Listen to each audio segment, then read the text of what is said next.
SB simple লাইফস্টাইলে আবারও একটি নতুন ভিডিওতে তোমাদের সকলকে ওয়েলকাম জানিয়ে আজকের ভিডিওটি শুরু করছি। শেষ অবধি দেখতে থাকো, আশা করি তোমাদের সকলের ভীষণ ভালো লাগবে। আজ হলো শুক্রবার 10:30 মতো বাজে এখন। আমি কিন্তু স্নান খাওয়া দাওয়া করে রেডি হয়ে গেছি, একটু বেরোবো। দিদা এসেছে, দিদার কিছু কাগজে ভুল রয়েছে নাম, সেগুলোই ঠিক করতে হবে, তাই ওগুলো নিয়ে যাচ্ছি একটু বিডিও অফিসে। ইচ্ছে রয়েছে একটু বাজারেও যাব, কারণ আজ দিশার জন্মদিন। তো জন্মদিনে কিছু একটা উপহার তো আনতে হবে, যেহেতু বেরোচ্ছি তাই যাচ্ছি বাজারে, নইলে আর যেতাম না, টাকা দিয়ে দিতাম। দেখো কাজ মিটিয়ে নিয়েছি, তারপরে চলে এসেছি দোকানে আসতেই এই চোকারটা কিন্তু বেশ পছন্দ হলো। এখন বড় হচ্ছে, একটু শাড়ি টাড়ি পরে, শাড়ির সাথে কিন্তু এই ধরনের চোকারগুলো বেশ ভালোই লাগে। আর এখন তো বাচ্চা মানুষ, যা পরবে তাই কিন্তু ভালো লাগবে, তাই এই চোকারটা নিয়ে নিলাম ওর জন্য।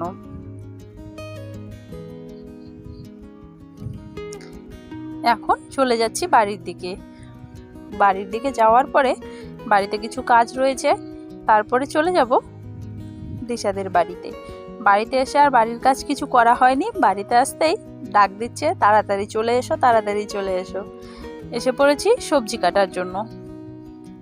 এখানে সবজি কাটা হচ্ছে, দিদাকে লাগিয়ে দিয়েছি লঙ্কা ছাড়াতে, আর আমি এখানে আলু চুলে নিচ্ছি, কারণ চিকেন হবে, চিকেনের জন্য আলু দিয়ে দিচ্ছি। আর বাচ্চারা তো আলু খেতে পছন্দ করে, তাই চিকেনের মধ্যে আলু হবে।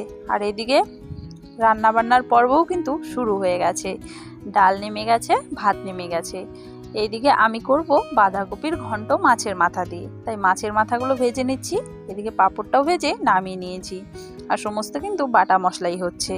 আর এইদিকে চিকেন রান্না করছে আমার দিদা, আর এইদিকে আমি বাঁধাকপিটা করছি।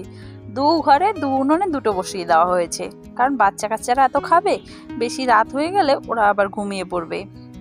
এইদিকে আমি বাঁধাকপিটা করে নিলে আর ওইদিকে চিকেনটা হয়ে গেলে কিন্তু সমস্ত রান্নাবান্না কমপ্লিট। ডাল হয়ে গেছে, পাঁপড় ভাজা হয়ে গেছে, পায়েস হয়ে গেছে, সবটাই কিন্তু হয়ে গেছে। এখন বাঁধাকপিটা করে নেব, রান্নাবান্না শেষ। এখন বার্থডে সেলিব্রেশন হবে, কেক কাটতে হবে তো। আর এদিকে অভি ঘুমিয়ে পড়েছে, আর ব্যাং ঘুমিয়ে পড়লে কি ভালো লাগে বলো তো? ও হচ্ছে সবার ছোট, তাই জোর করে ঘুম থেকে টেনে তোলা হলো। ওর দিদি এখন কেক কাটবে। এই যে দেখো, ঘুম থেকে উঠেছে বলে কেকটাও খেলো না, আর কি করা যাবে। এখন চলছে আশীর্বাদের পর্ব, একের পর এক সকলে আশীর্বাদ করে নিচ্ছে। এরপরে চলে এলো আমার পালা, আমিও আশীর্বাদটা সেরে নিলাম। যেহেতু ছোট, তাই বড় হিসেবে আশীর্বাদ তো করতেই হবে, তাই না বলো? একটু পায়েস দিয়ে দিলাম, ও বলছিল পায়েস খাবে না, তাই একটু কেক দিয়ে দিলাম। আর অভিকে সত্যি ঘুমিয়ে পড়লে একদম ভালো লাগে না, কারণ ও সকলের ছোট, তো ও যদি থাকে হই হুল্লোড় করে, সেটাই কিন্তু আমাদের বেশ ভালো লাগে। আর আমাদের 3 বাড়ির মধ্যে সব থেকে ছোট ও। এইদিকে দেখো রান্নাবান্নাগুলো তোমাদের সাথে শেয়ার করে নিচ্ছি, আর সমস্ত রান্নাগুলোই কিন্তু আশা করা যায় ভালোই হবে। চলো আজকের ভিডিওটা এই পর্যন্তই, দেখা হবে আবারও কোনো নতুন ভিডিওতে।